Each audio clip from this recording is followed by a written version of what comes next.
Alright, I'll get feeded. I'm already starting with the mumbles. Alright, I'll get started in a few minutes. We'll wait for some people to get on.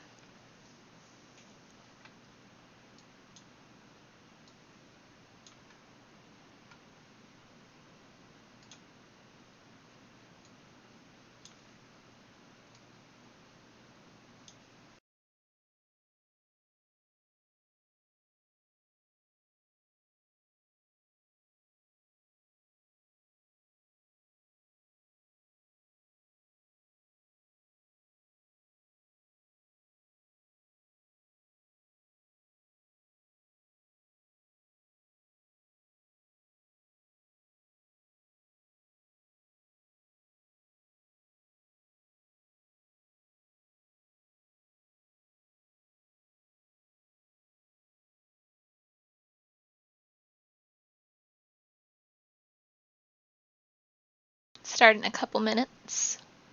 Feel free to pop out or pop down in the chat and message. I have the chat open on my second screen so I can see those.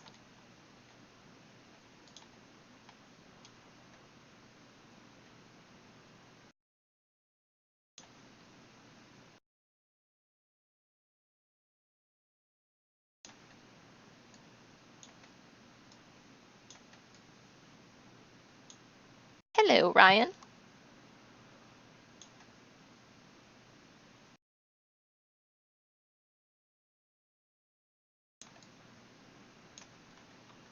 How are you tonight?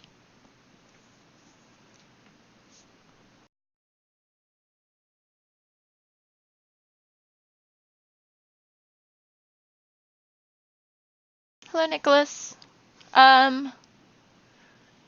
You are from Character Animation 1, correct? You might have missed tonight's lecture then. Let me see if I can find the streaming or the link for you and I'll drop it in the chat. I am good, Ryan. It's been a busy day with both classes here. Hey, Mave.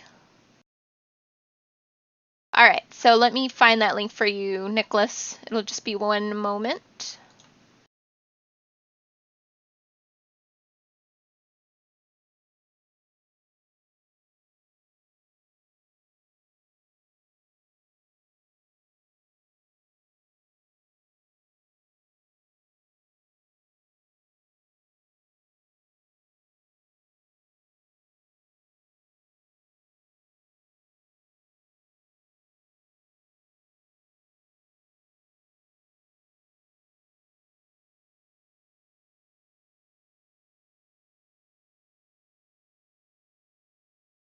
I think that should be the link for you.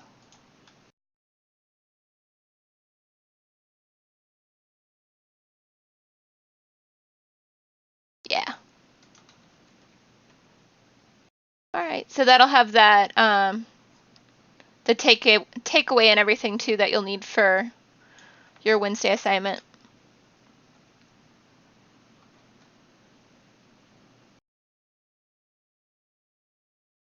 All right, I'm going to go ahead and get started with Character Animation 2 and your live lecture for Journey 2. We're just going to expand on the information that we learned in week 1. As always, if you have questions throughout the lecture, drop them into the chat and I will answer those for you. So you're not required to use parent constraints within this week's assignment, but I do have a couple of options within the scene that will allow you to practice those more if you choose to. All right, let's go ahead and get started here. So what is the assignment this week? You have a Mary obstacle scene, and there's an image to the right here of what that looks like. And you will have Mary travel from point A to point B. So you can see boxes within the scene, and the ones on the left would be considered point A, and the ones on the right would be considered point B. So point A, point B. You're going to use 3-act story structure to show the character's reasoning on why they're trying to get to the other side. So I have a full lecture within your assignment, what 3-act story structure is, but we'll touch on that within this assignment as well, or within this lecture as well. So what will we cover in this particular live lecture? Well, we're going to show you how to use the Mary obstacle scene, a few ideas for a scene to get you started thinking about your own, and we'll take a quick look at 3-act story structure, which is covered more thoroughly in one of the videos, like I just said. It's within the planning assignment. We'll go over finding additional reference and some tools to help with that. We'll review key poses and in-betweens as well as what a breakdown action is, and we'll go over overlapping action and staging. So what is 3-act story structure? 3-act story structure is a way to think about your story. It's a story arc. So if you look onto the right image here, character-based animation, it gives you a beginning, middle, and end. There's a conflict, climax, and resolution. So when you're thinking about 3-act story structure and your scene, why will your character be moved to action? That's kind of what I want to see within your animation. So let's go ahead and look at that scene real quick. Whoops.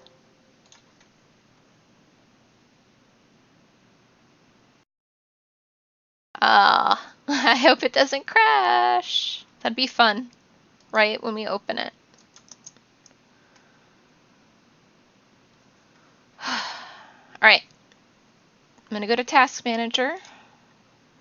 Wait, it worked? Yay. Okay, this is your scene.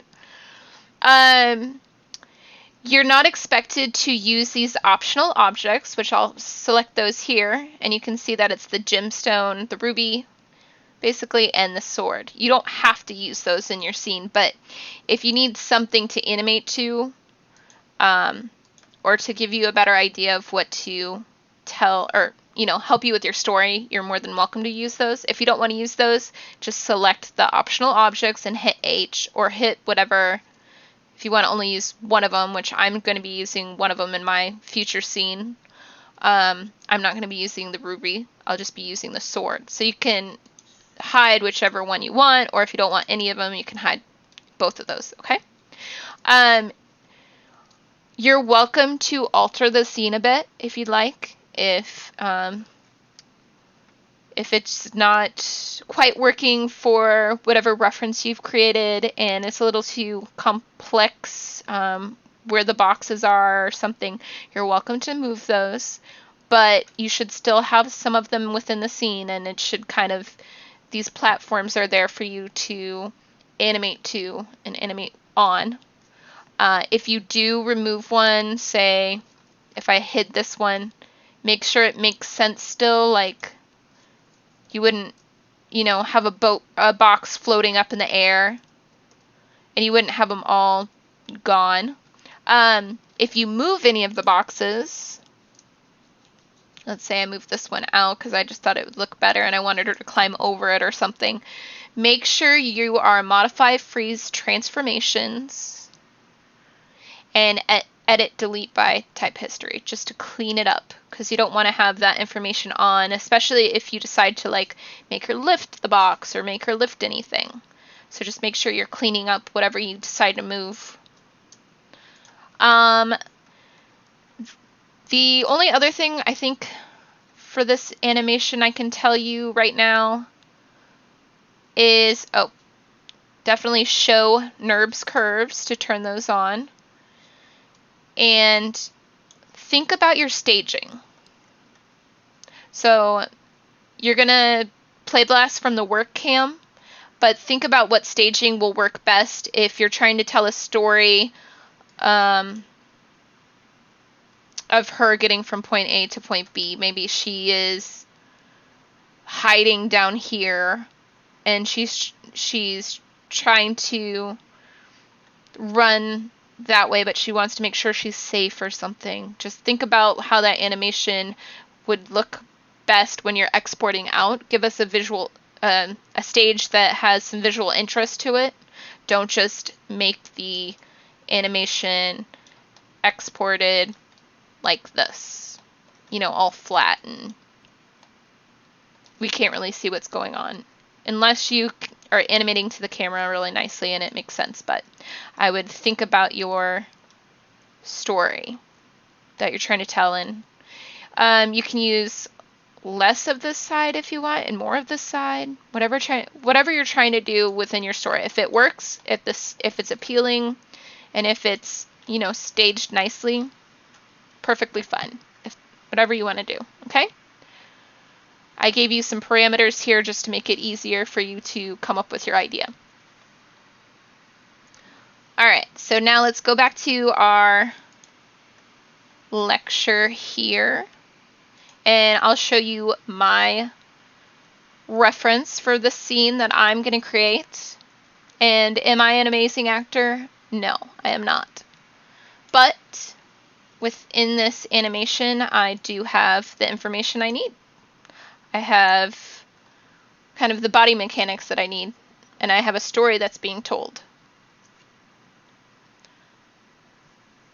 So what's the story? Well, Mary's frightened, and it seems like someone's following her, and she doesn't know what to do to protect herself. She has a light bulb moment. There's a sword over there. Can she get to the sword before the person chasing her gets her? She has to take the chance. She darts to the sword, picks it up, and waits for the person chasing her. Now, I have plenty of room in real life to get the hell out of there, and better options and places to hide, but Mary has to work within the scene parameters. So think you have these parameters there just to help you, because, I mean, anything could happen in your scene if you didn't have those parameters. So I recorded this a couple of times and chose to include both recordings in some way. It would be better for me to clearly figure out, you know, what I want to do here, and then have that clearly figured out within the video. So, but I just did this morning and I didn't have time to do that. But clearly planning this out before you get into Maya will just be a better help for you. And I think I'm going to probably have to figure a couple of things out in Maya before I can have a clear understanding of what I want within that middle section specifically. But I like the beginning part in the first one, and I like the end part in the last one, specifically because when I grabbed the sword in the first one, it fell on the ground, so it was no help to me. But after I start working this out in Maya, I'll either have enough, I'll have what I need, or I'll have to re-record it, and I might need additional reference. So I'll either get out there and do it again and re-record it for myself, or I'll go find additional reference. So what are other scene options that you could do for your animation? And this is a question that I'm asking everyone that's on right now. Your character doesn't have to be scared. They can emote any emotion or actions you choose, but they have to be in the parameters of the scene. So what do you think your character could be doing? Or what are some options for people to have for their scene? And you can drop those in the chat at any time, and we'll look at those at the end.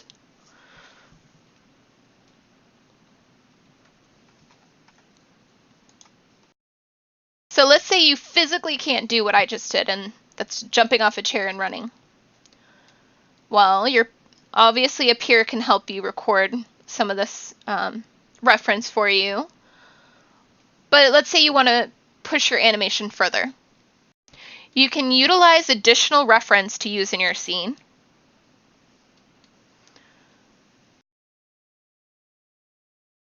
And the caveat, and Mave, I see your idea, and we'll chat about those at the end. So good job on dropping one in the chat there. So the caveat here is you can't only use outside reference if I give you this, you know, option here. And sorry, I went blank for a minute. So you must include your own reference, and a peer can help you with that. And that's just getting comfortable recording is the main reason why I drive filming your own reference or filming a peer doing the reference. It's such an important part of being an animator, having reference, and you always look to a peer or yourself to get that reference. It's just such a common thing within animation, so it's important for you to get comfortable with it. All right, so when you're finding optional additional reference, KeepVid is a great tool for downloading a reference as an MP4, and it works best with YouTube videos. But before you can get to this part of finding reference and creating reference, it's important to plan out your animation, or at least have a strong understanding of what you're trying to accomplish. So with that being said, let's go ahead and check out KeepVid and Endless Reference, which is, it's one of the ones that I found that could be helpful if you're trying to find some reference. But I mean, you can look at anything. I would say that if you look to somebody's, let's say, dance animation, you know how Fortnite like used somebody's very specific dance moves and they knew it was them. That's kind of a copyright thing, just like copying somebody's illustration, or that's kind of a copyright thing that could be a dangerous space. So just make sure that you're making, if you do find reference, that you're kind of making it your own, you're pushing it a little bit more. You don't want to copy it exactly. All right, so let's see what we have here. We'll do this athletic vault here. So that's a way that you could have your character move over a box. And that's not something I could do as gracefully as he did. But it gives you the information that you would need.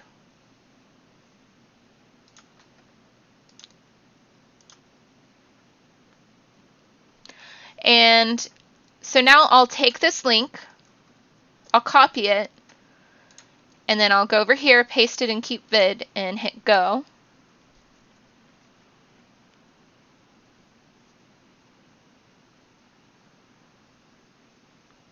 And now I can just download that video and use it for reference. So if you're going to do that, I would look at combining your reference. If you're doing some acting at the beginning or the end, combine your reference with that, so then it's just one video, so then it's you have it clearly planned out. I wouldn't just kind of add both image planes in there to work from. Okay. So that's an option for you to utilize.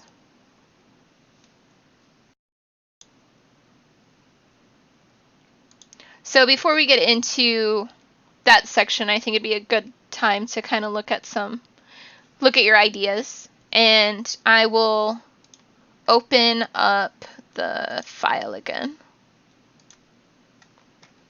All right, so Mave says climbing the boxes. Yes, you can definitely climb the boxes. What if she was, maybe this box is gone or something and she's hiding in here, and then she decides, oh, I can climb up the boxes and get away.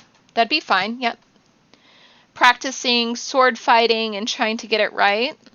Yeah, you could have the sword in your hand, standing over here, and act like you're jumping at someone and jump off the boxes and maybe stab. I wouldn't stab into the geometry here, but you can stab between the barrels because it's not good for you to intersect the geometry. But that could be something. Yes, so those are good ideas, just as long as you're moving from part A to point B. So could you make a maze out of the boxes and have Mary escaping? I think that might be visually hard to see, but if you are confident in that idea, then yes, you could do that. if you feel like it would be easy to see and the staging could be clear and we could see the story, then yes. I guess I'm just not quite seeing it yet, but you have your assignment where you're creating the reference, you're creating the thumbnail, so if I can see what you're trying to do there, then I think that'd be perfectly fine, because she's moving from point A to point B. Are you saying, are you going to move them all around, or are you going to just keep them as they are and pretend like she's trying to escape through the maze? You're making a maze out of the boxes. Okay, so you will be changing them. I think if you feel like that's a clear scene, go for it. If you want to get into the Maya file and make your maze and then send it over, I could help you with that as well, if you want to put that in your planning stage. But yeah, that would work too. If it, again, clear understanding of what's happening, perfectly fine. Okay, so if you think of any more throughout our time, I was also thinking maybe like some sort of ninja move off, jumping off. You could use, if you felt confident in your animation ability, you could do some parkour type stuff. Just as long as you feel confident in what you're animating. If you feel like you need a little bit, you'd rather just do like a jump and a run, or even just running from point A to point B, that's fine. Just as long as there's a clear story. Okay, so I'll get back to this because I could go on and on. Let's go back to the presenting. All right, so let's go to our next slide. And I felt like I'm going to say Dermont is his name, O'Connor. I felt like he had a really good breakdown of some additional information outside the 12 principles of animation, but he's still staying within the idea of the 12 principles of animation. So he calls it the 21 foundations of animation. And I wanted to slow this down because I include the video within your, I believe it's either the planning or the animation assignment for this week. But I wanted to slow it down so you could actually see what's happening, and I wanted to talk about it with you, so then, because you might not really see what's happening in the video. So let's go ahead, and we have 3 of these to talk about. So what are key poses and in-betweens? And we'll read it directly from the image. Keys are the main poses of a scene. They establish the crucial stages of the action. So if you look at the character, the black outline would be the keys, the main key poses. And then we have a breakdown in the middle, which is the position between the keys that help to loosen the animation. So we'll go over this in the next slide because I have the video slowed down for us.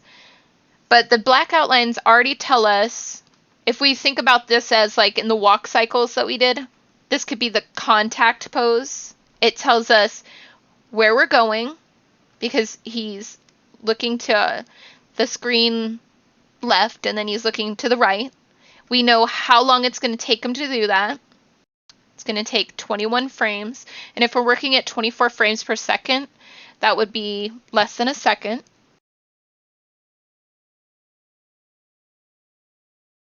So if we remember when we created our contact poses in our cycles, when you just have the contact, it's very robotic and linear from key to key. It just doesn't feel full of life. And Maya is interpolating that if you only have 2 keys. So you need that middle key to help tell the story a little better. So that was our passing pose. It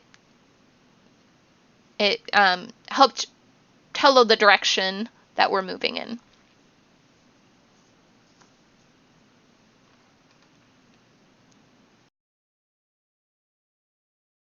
All right, so let's look at these ones in action. And this is just the slowed down version of the video that you can find within your lesson. And then at the end, I sped it up so then we can see it how it happens for within the video. Whoops, that's weird. There we go. All right, so there's our contact pose at, or not contact pose, key pose at 1, key pose at 15.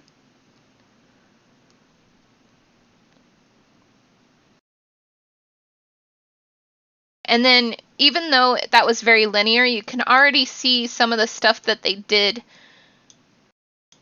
within that, within those in-betweens. Just in the eyes, the nose is pointed down, the head's pointed down, so it's already giving us an arc there. Because we're always following our arcs. So at 7 now, they're going to add that breakdown right after they play that one again. There we go. So that's a breakdown in action, and we have a little bit more interest here, but we're still having arcs happening. When he dips down, his arm or shoulder goes up. Did you see that he scrunches his eyebrows in the middle one as well?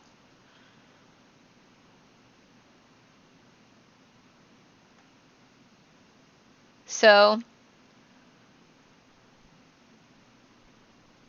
that was no breakdowns versus breakdowns. Let's see if we can see those a little better. They kind of start in the same spot. See how that would be a little bit more linear that's happening because it's just kind of a straight to the next pose, but they broke that arm there. Be careful of going too extreme with your poses if you don't quite understand what's happening, because that could lead to some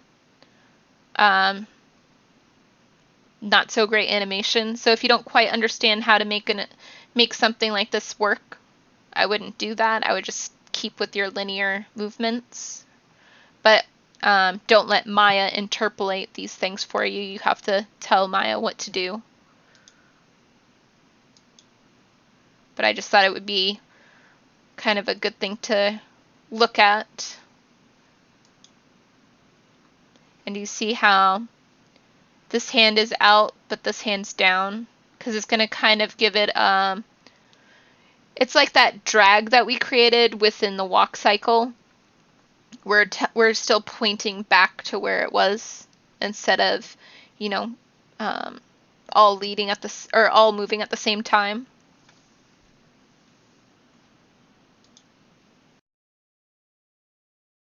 And then even the hand is a little bit higher, and that's just better staging as well, because you can't see what's happening in that hand.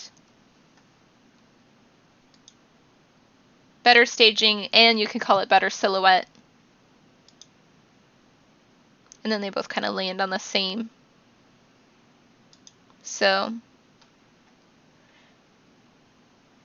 let's go ahead and watch that in action in the quicker one.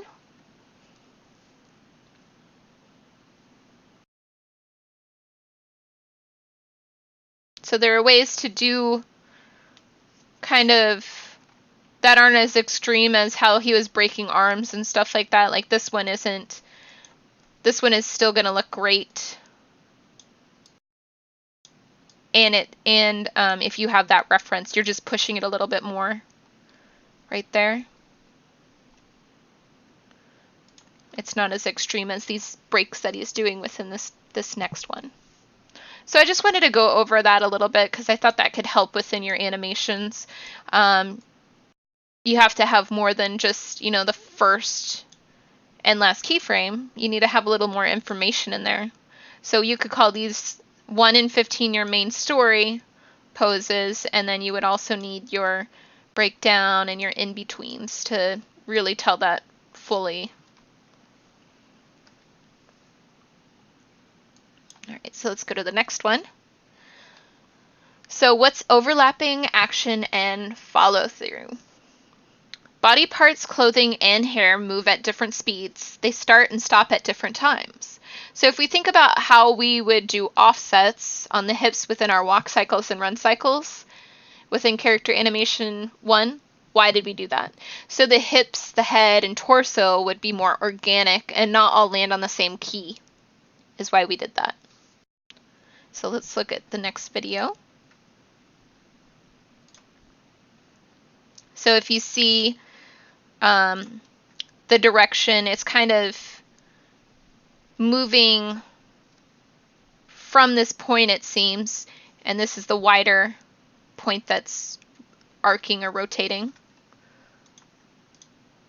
And then, oops. Whoops, sorry. I wanted to look at each one of these stop at a different time. And for the hair, the wisps at the end are lighter and they're not so connected to the top of the head, so those have more movement on them. The amount of drag depends on the density of firmness of the material and the speed with which it moves. So in this one, he's going to have a jiggly belly, but there's not as much motion toward the back of him because it's very solid. So if you look at these numbers, that's just like that line that we saw. These are the in time where that was placed, that image. Now if you look at the wizard, everything stops at a different time, and that's what that blue denoted. And depending on how light they are, like the wizard's hair has a little bit more drag and follow through.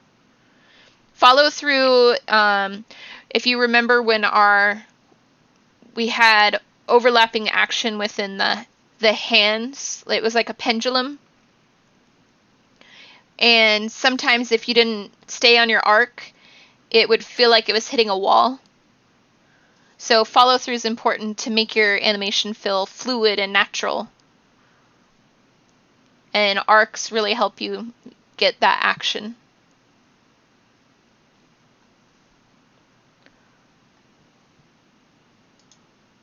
So what is staging? And this is going to be important throughout all of your story animations, because with the walk cycles and the run cycles, that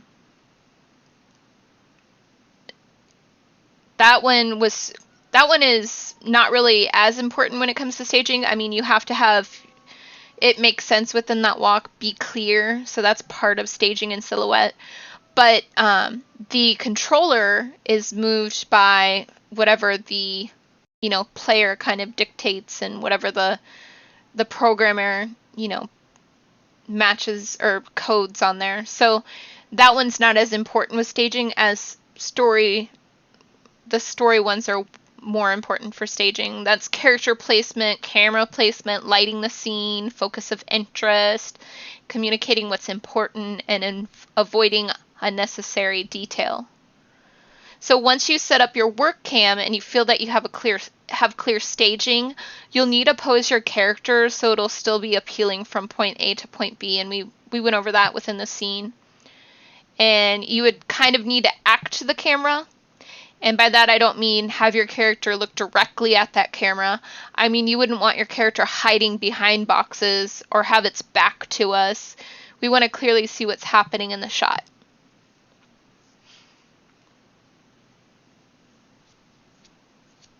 All right, so we have another half an hour. If you have any other ideas for people, drop them in the box for this week's animation. I can get into setting up my animation because eventually I'll be animating this scene as well. Let's see if I can get back. There we go. So I'll start setting this one up for me. If you have any questions, drop them in the chat.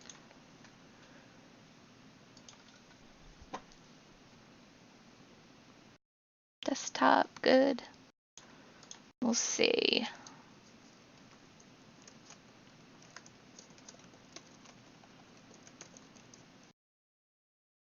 And if you have any questions about last week's assignment too, I can answer those as well, because I can see the chat while I'm working.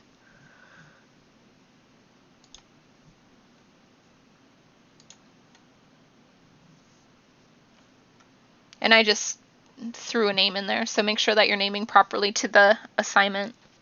I just didn't want to accidentally overwrite my file. Alright, so I need to, first I need to find where I put my reference because I didn't clean up my folders. I think I put it in,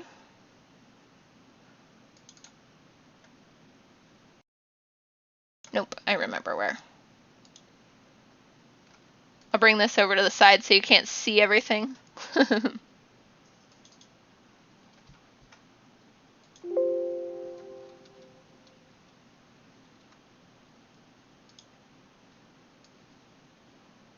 There we go. Alright, so would you be able to help me with the image plane things from last week after the stream? Yes. If you, Mave, if you want to send that file within the class stuff, or would you prefer to do a one-on-one in Discord, or do you want to do you want me to just look at your file and send you a screen recording? It's up to you. We can do either way.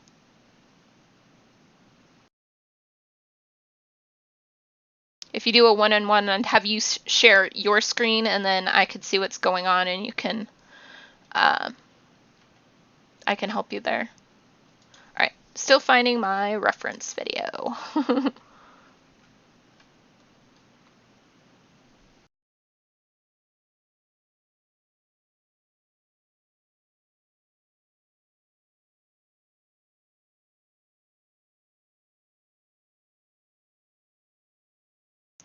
Did you already send over your file for me to download then?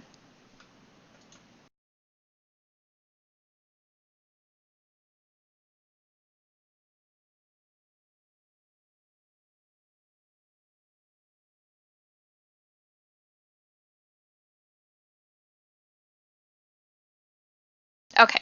Okay, yeah, I can help you. All right.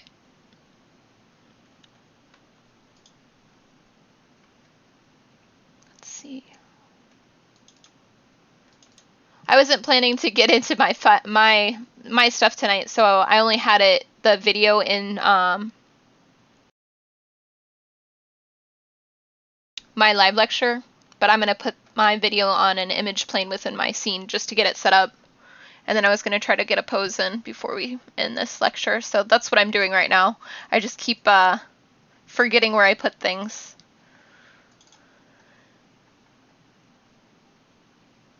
And then I remember after I click the wrong thing. So bear with me. I just remembered. All right. Character animation 2. Course content. Boom. Found it.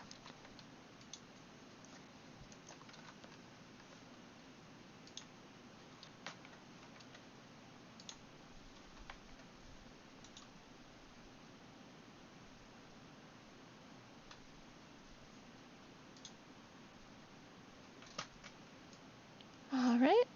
I'm going to go to desktop.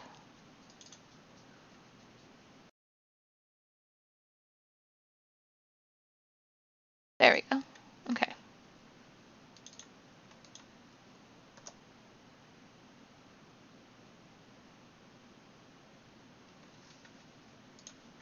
While that's loading up, then I can go to my orthographic camera, the side view. I am going to go to the attribute editor, which, as you see, the tab came up here. I'm going to close these, go to environment, create. So now my image plane over here. I want to do movie, go to my folder, and videos. I'm going to go to all files, my journey to reference video.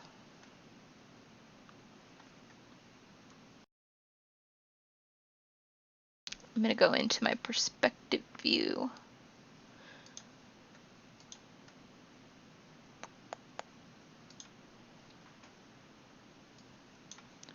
Alright, now I'm going to click my image plane, hit F. It's not there. So I'm going to go to Show Image Planes.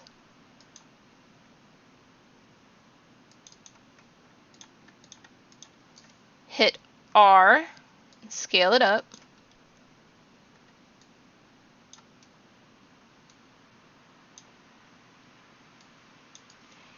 And I hit minus to make that arrow be a little better there. So if you don't do side view too, that could be an issue, as it'll come in rotated. So I'm going to start over here, so I am going to just kind of put it out in the center there, because then it'll be easier for me to see. So first I'm going to look at it again and see where I'm headed.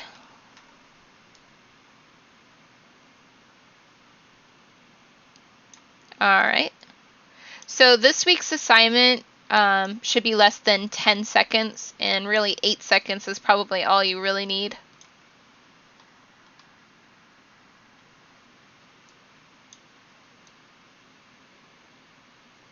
So let's see. I'm going to save this real quick because it seems like it wants to freeze.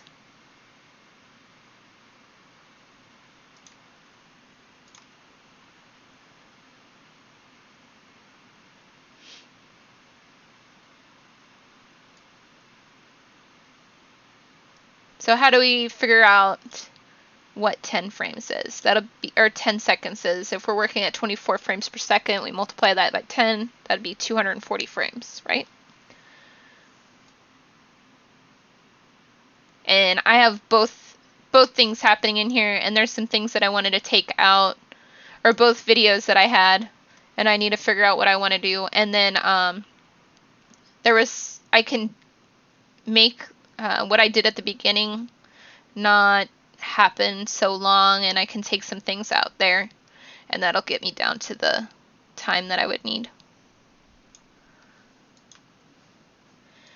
Now, if you need more than that, more time than that, I'm fine with that, just as long as it's not too slow of an action and it makes sense for your animation and you want to go that far. So, but for the most part, it should be about 10 seconds. All right, so let's say, what do I want to do first? I kind of like that lifting of the hands. I'll zoom in so you can see that. I like the scared kind of lifting of the hands, but do I need it? Is there anything else that says, hey, she's kind of scared? Now, this is why it's easier to look at your reference and have that all squared away, because when you drag back and forth within the within Maya, when it's on an image plane, it's a little more difficult. So if you already have it planned out, then you should be good. So maybe I only need this and then the run. Like, I don't need to do both, because that would just make the animation too long for what we're doing. It tells a better story if it were a longer animation. So I just want to do from here and then run. Okay? So now we have a clear understanding. I'm going to exit that one.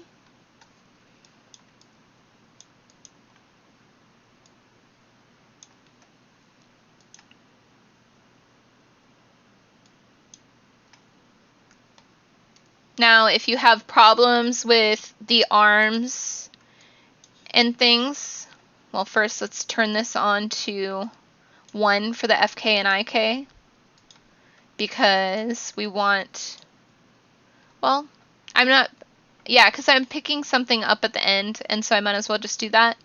You can also, I don't want to get into like blending back and forth between those. I think that'll be a little too complicated right now. So I am just going to do IK for this. If you, then when I get over to the sword, it'll be easier to do my constraint on. Alright, so what I was going to say is if you're having problems with really stretchy arms and weird elbows, I think Ryan and I figured out that if you go to Preferences, Animation, Evaluation Mode, and go to DG, then that should fix it. I've been going kind of back and forth with another instructor. We were trying to figure out what would be the best one, and we were kind of switching between serial and DG, never parallel, but DG, after we did some testing, is working better with those arms, with the IK specifically. So make sure you're using DG for the evaluation mode. And I sent out a mass message about that as well, and I have to make sure that my tangents are clamped. So if you're not getting any of my messages, I've sent out a few different ones about how to use the Mary rig and some issues that if you might be having some issues and whatnot. And I always send out the link to the live lectures through the messages on the LMS. So if you don't see the actual link within your email when it comes to you, check your messages on the LMS. And if you don't know, I've had some people say they don't know where messages are. I'm going to hide some things and then show you real quick. I don't want to share everyone's grades and things like that.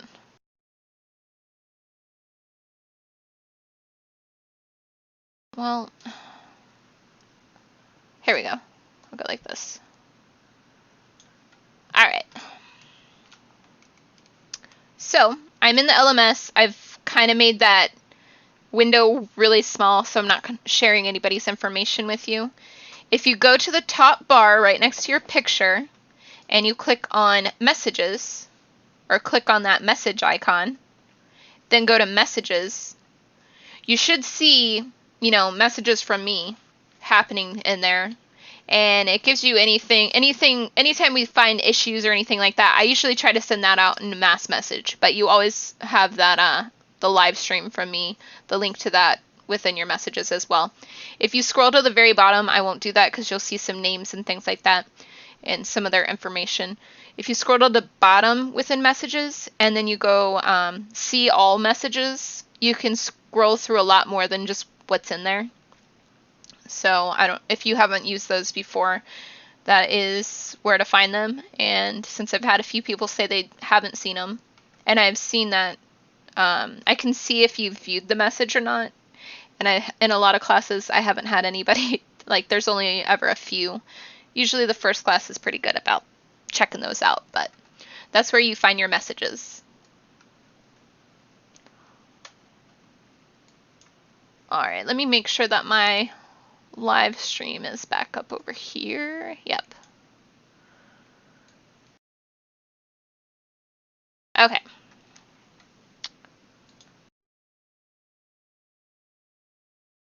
I'll close that out. I'll save it first. So now we have all that working. So I could either kind of like I usually like the move all to stay where it's at. And in order to, also I want to say never animate the circles on the knees. And since we're doing IK now, you won't need to animate these circles on the elbows. That's for if the character was stretchy, and that helps you fix that up. So I'm going to select the both feet control. I'm going to select the torso control. This is also called the cog. And then I'm going to select these hands. Now I'm going to move it real quick, and I'm going to make sure that these locators are following. If they're not, then I'm going to probably, yeah. I'm going to see if I can switch those to, nope. I don't think I can switch those to follow.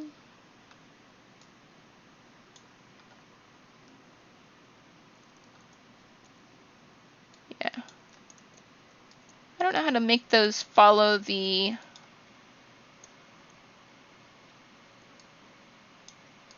Usually you can make them follow the different controls, but since I can't, I'll just select those as well and drag them along with me. So I'm doing the wrist controls for the IK wrist controls. I have the elbows. These are the elbows back here. I'll zoom in a little bit because it was hard for me to see too. The cog. Let's get the feet again. And I'll get the knees. These are the knee controls. And then I'll just bring them over. Whoa! Huh! Well, that's not what I wanted.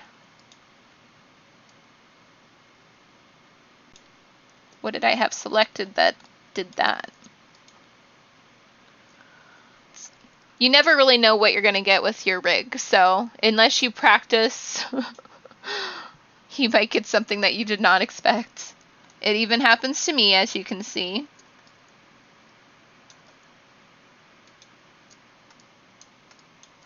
That's why usually, like in studios and stuff, they test with cycles, like walk cycles and runs and things like that first, just to see how that animator's gonna, or that rig's gonna work and how that character's gonna move. Alright, let's see. I'm going to just move that.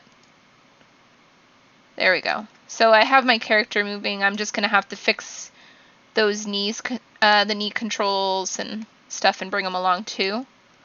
So if you see, my knee controls are behind my knees, and that'll give you some weird twisting happening as well.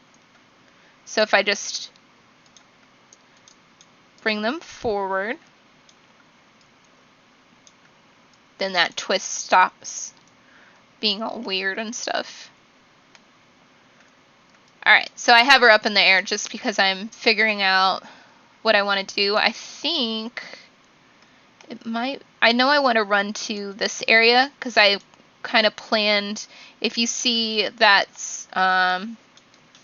stick or whatever, the metal post that I put there, I was thinking of it being leaned on one of these boxes. But I'm also leaning down to get it. So I think these boxes are fine. I might need to move one over just to give me a little more space. So I'm going to hide this one by clicking H and then move this one over.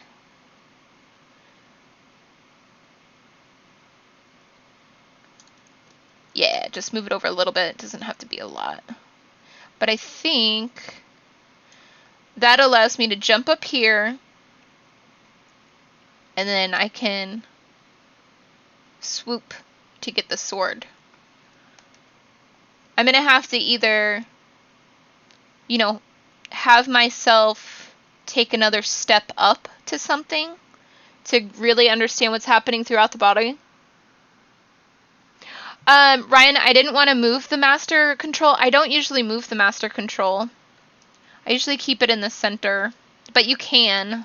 I need to look into that. I usually just don't move that. I don't animate it because it's not, from what I've learned, it's not really great to move it around, but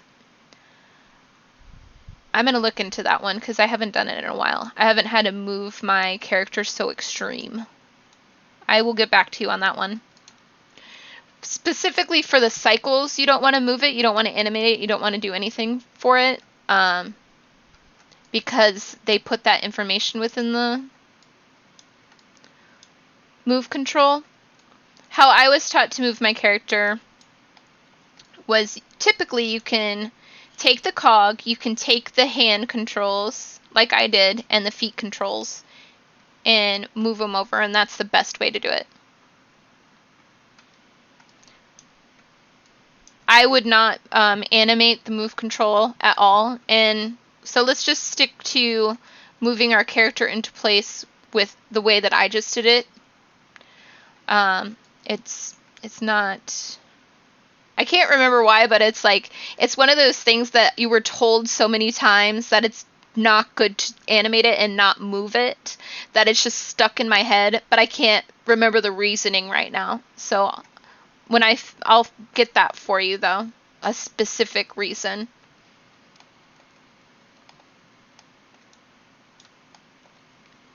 All right, so I think what would be best if she is here kind of hiding, you know? I'm going to hide this box. So I have to make sure that nothing's weird here. I'm going to move this back a little bit. So then it's, and then I think I'm going to just rotate this because I think it'll look better. And then move it forward.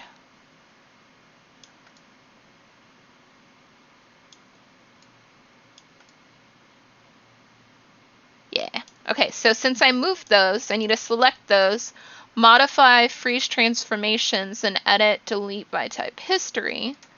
But I think that kind of gives me a great space to work in for her, and she's still hiding and kind of nervous about what's back there. And then here, I have enough room to jump up and kind of swoop up that sword. I might have to do a little more thinking about how I want to work in this space though. And I think it just requires one more step up or maybe a little climb or something. Or, you know what I could do? I could, when I jump up on this box, kind of step over to this area on the barrel and then swoop up that sword. I think that would work better. So I can keep it as it is.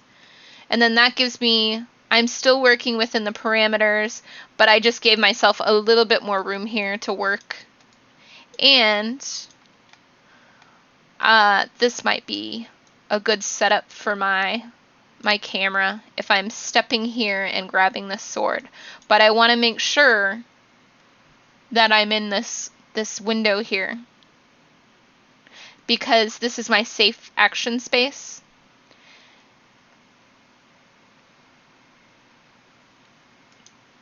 So if I turn the film gate off, this is what the full view looks like. If I turn it back on, this is my safe action space. And that just means safe action is, there we go, resolution gate. That's what I've been looking for. Okay. I don't know why the film gate was on. Safe action means that it won't be cut off if it's playing on, you know,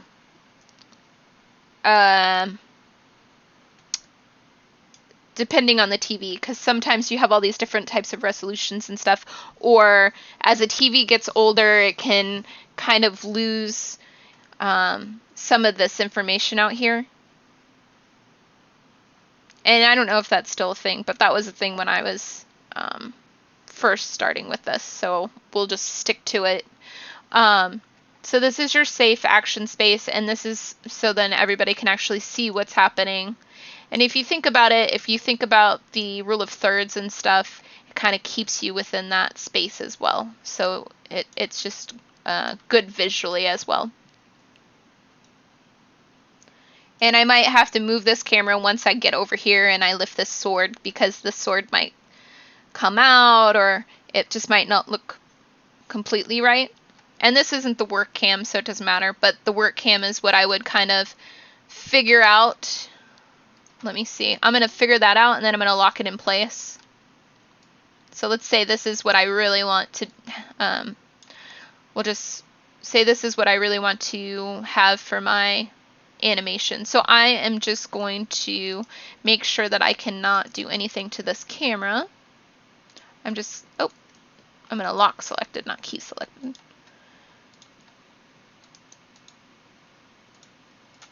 And then now if I move around and stuff, I don't accidentally move my camera.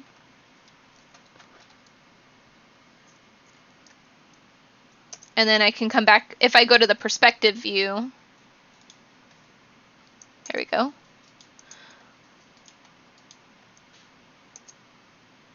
Then I can move around freely. And I always have that one camera that's locked in place. But that way I can, get started, put all my poses in, and then act to the camera that I need. So she's still just floating up in the air, but I want to get to my last thing I have for you because we're almost over here, and I don't want to keep you because I know you guys have full workloads and lives. But what I really wanted to do is just move her back over here. And then I'll have to move her elbows and knees over there too, which is fine. And then I'd key it in place so it wouldn't move. And I would work off of that. Okay. So I'll just key that now so then I don't have to put her back in place. And I will save that. Now let's go to the very last thing I have for you, since I need to give Mave some help too. So I asked my animation instructor from when I was going to school, Sam Ewing, I was just chatting with him, and he worked as an animator as a 2D animator on Lilo and Stitch, Beauty and the Beast, and Brother Bear. And I asked him what a successful animation is, and he said it's believable, entertaining, and enjoyable to watch. That's what you're always kind of striving for in your story animations. So keep this in mind as you're animating any of your scenes. So with that is the last thing I have for you tonight. At some point I will try to get a little more of that animation done. I'm still building this class a little bit, and working with the Character Animation 1 class as well, so it's taking me a little bit of time to get some animations done for everybody to see. But I hope, just at least jumping in the scene helped you a little bit and, made you think about some things. So let me know if you have any questions. I'll stay on for a few more minutes, and then after that I will stop this. Well, Mave, do you mind if I open your file, or would you like me to do that separately with you? It's up to you. You let me know, and then I will figure out where we go from here. You don't mind? Okay. I'll stay on a little bit longer. I'll open up Mave's scene, and if you have any questions while I'm working or have anything else that you need answered, just drop them in the chat and I will answer those. Let me see if I can get to that. I need to go to classes.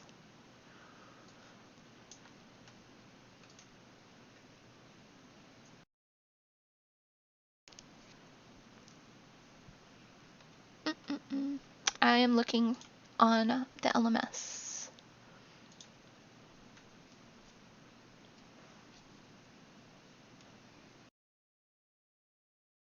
Thank you for zipping your file.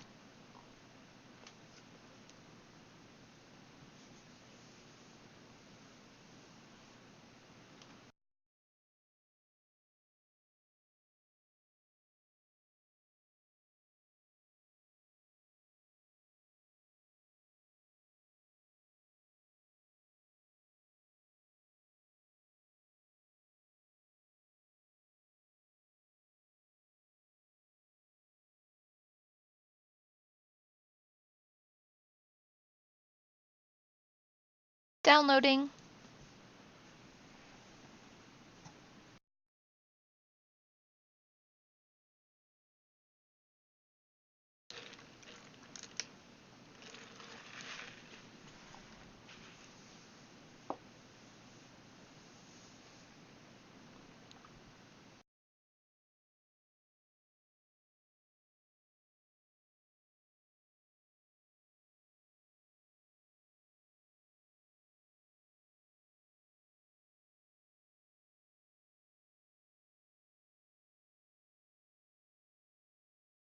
I think it just finished.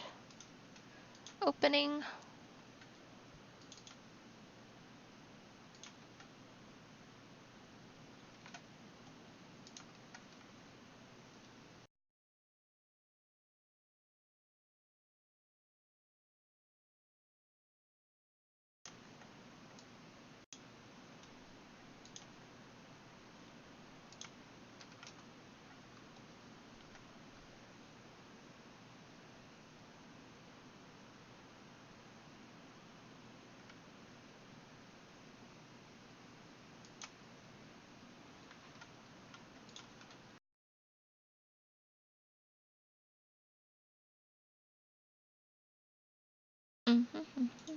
Let me see.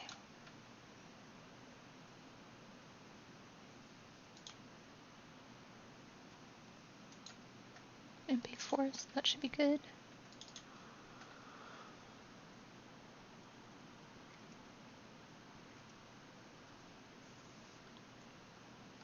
Opening the file. I see that your video's an MP4.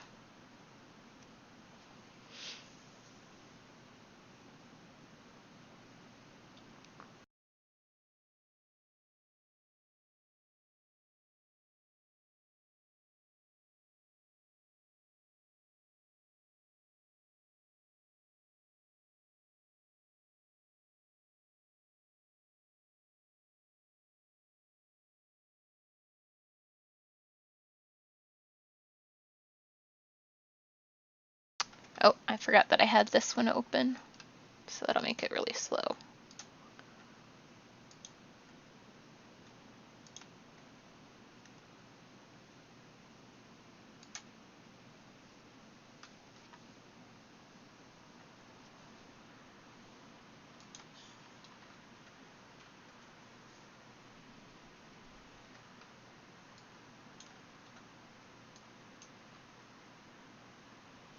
All right.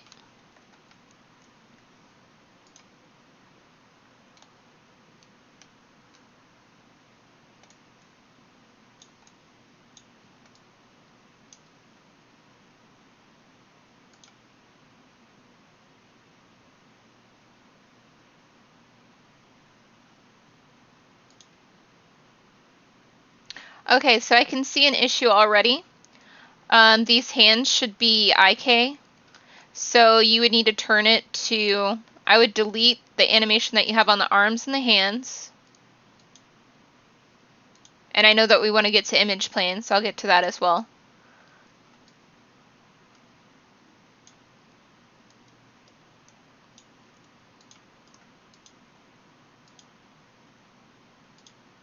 And I'm also selecting that little box there because I don't want any keys on it. I'm going to go to the graph editor, perspective graph. I'll go to the beginning here and delete all that. So now we shouldn't have any keys on those. Now I'm going to hit the box. I'm going to go with IK. And you see how it popped up there? We're not going to animate this elbow. We're just going to be able to move with the arrows now, instead of rotating it into place. Boom. So now those can both, you'll have to animate them back to their position. All right, so that's part one. Now let's see if this gives me any information.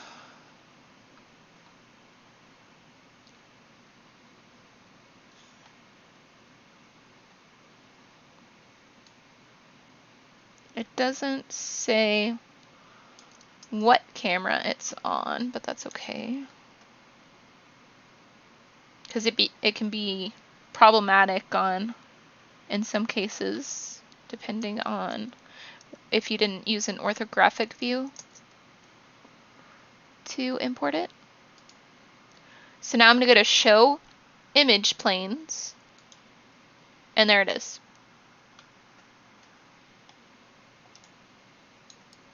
And if you do that in another view, show, it's on in that view, but it might not be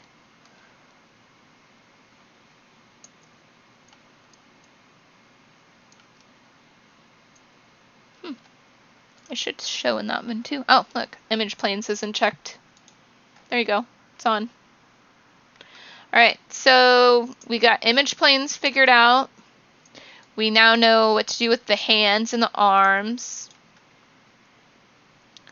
which was delete all that animation off that cube there, and then go in here and switch it to IK by making it 1.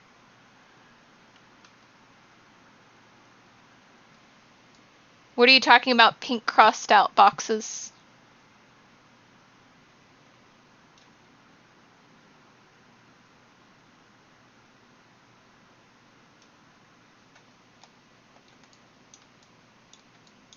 I selected the image plane and oh, there's another one. Image plane 4 is down here now that I can see them. And I scaled it up.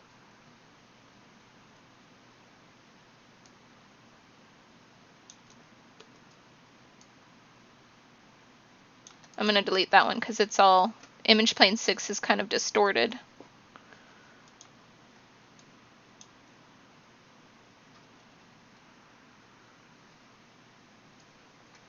So image plane 4.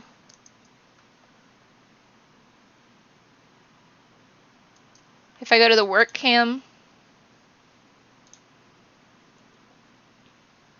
if you can give me a description of what that means, or if you want to drop in an image within of a screenshot of that, you can within the feedback section, and then I can check that out. Oh, you sent what you're seeing in Discord.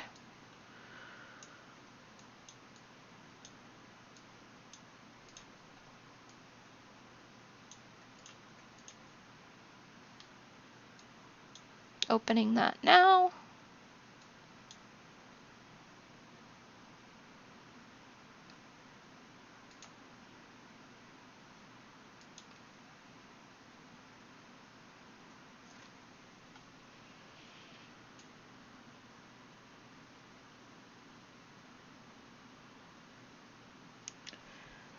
Can you take a screenshot of what it looks like when you drop down show? Because sometimes it'll click off and then you have to click it back on. The image planes.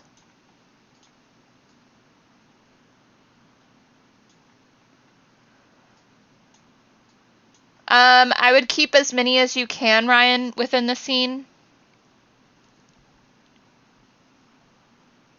Don't dumb the scene down too much, but if you need to move, if you need to take a few out, that's fine.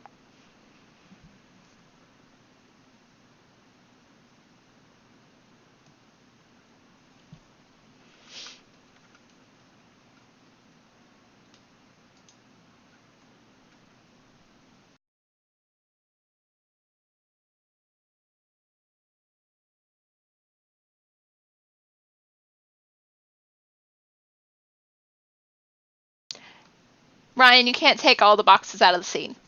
Stop it.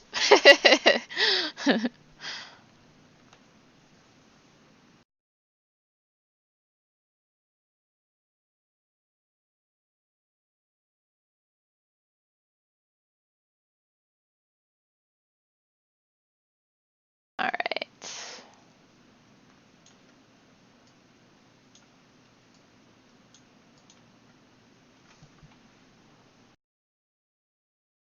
Mave, are you working in 2018?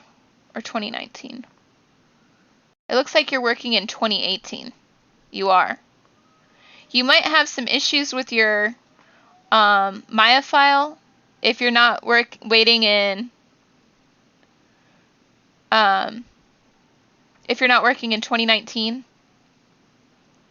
But I can still look at your whatever you send over.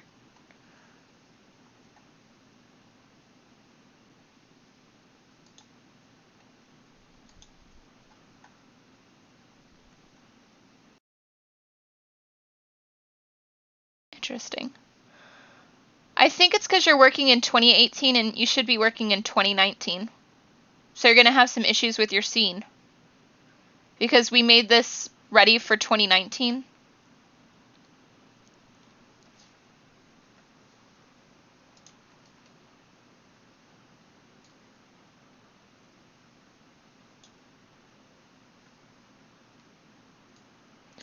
Well, I mean, you can open up, if you look at here. Okay, so my setup's a little bit different than your setup is because I'm using my home desktop computer or my laptop computer. But if you go to if you look down to Autodesk Maya, you should have a 2018, 2019. If you've reinstalled it and put in 2019. So you can open up 2019 from there. And you can, if you open up Autodesk 2019, you can, go File, Open, and open your scene from there. Instead of just double clicking, because if you're double clicking, maybe it's just opening up 2018 automatically.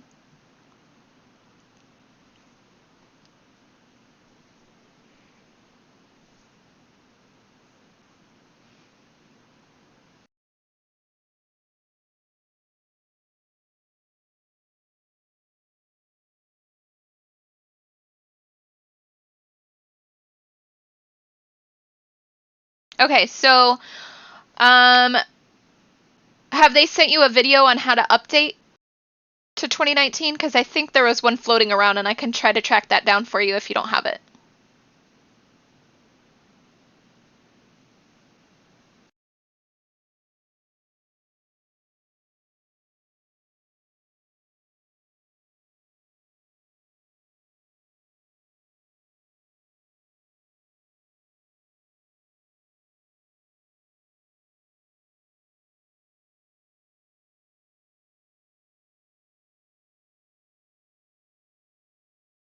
Yep, I will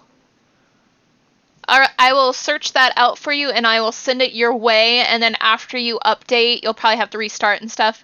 But if you open your file and you still can't see your image planes, just let me know and I might have to get with, somebody that has more technical experience with Maya and does more of the tech support stuff. But I think what it is probably the 2018 is giving you issues. So I will find that for you and I will send it over. And that's why none of my little steps help ya. Alright, so that's all we have for tonight. Unless we have other questions, Ryan, if you take a screenshot of what you're talking about, I can help you and tell you yay or nay. If you want to send it through Discord at any point in time, it doesn't have to be tonight, just whenever you want. And so that's it. So I hope you have a good night. If you think of other questions, you know where to find me. Discord. I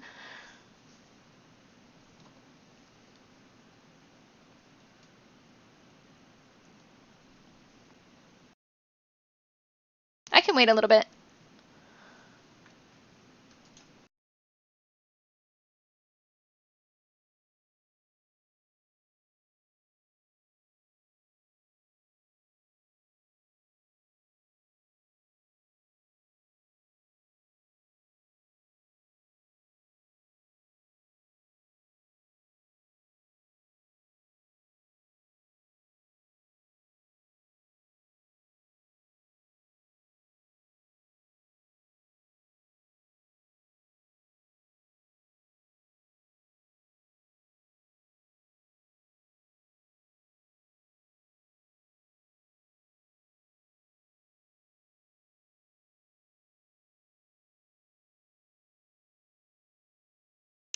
I see it just came through.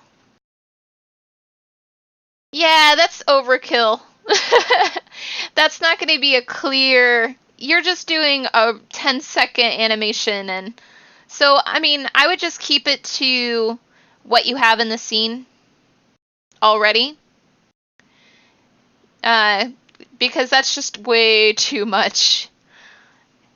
Should I share with everybody what I'm looking at? Let me know if you don't want me to. Maybe it'll help them though.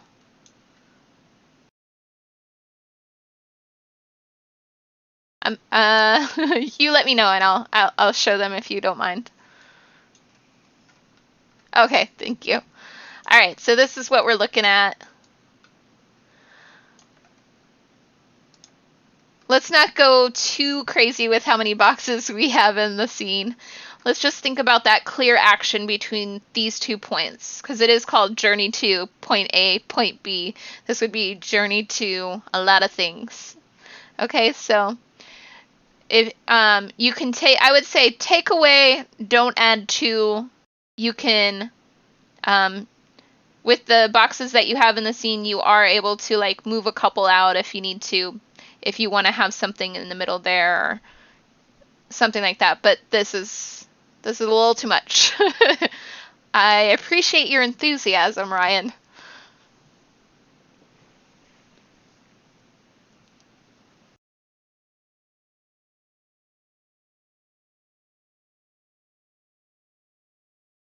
All right, so if we don't have any other questions, or if you do, you know where to find me again. Discord. I don't mind. You're setting up the story. Okay. All right. It's a little too much. But yeah, I'm going to end it for tonight. I'm going to go have a little bit of a life. I've been working all day on your classes and your content. So I'm going to log off. Have a good night, everyone. And Mave, I will search down that video for you real quick before I get off of here.